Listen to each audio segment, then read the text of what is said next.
శ్రీకాకుళం జిల్లాలో గల ప్రసిద్ధి చెందిన దేవాలయాలు శ్రీ ముఖలింగేశ్వర దేవాలయం.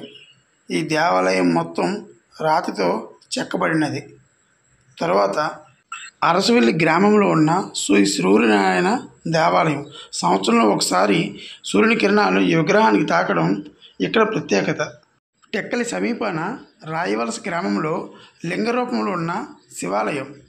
శివరాత్రి రోజు భక్తులు లక్షల మంది ఈ లింగానికి దర్శించుకోవడం జరుగుతుంది. తర్వాత శ్రీకాకుళం బోర్డర్ మందసాలో వెలిసి ఉన్న వాసుదేవ పెరుమాళ్ దేవాలయం. నరసన్నపేట నుంచి శ్రీకాకుళం వెళ్ళే దారిలో హైవే పక్కన కొండపై వెలిసి ఉన్న శివాలయం. సంవత్సరానికి ఒకసారి ఇక్కడ పెద్ద యాత్ర జరగడం ఇక్కడ ప్రత్యేకత. మలపాంలో వంశధార నదికి ఆనుకొని ఉన్న 170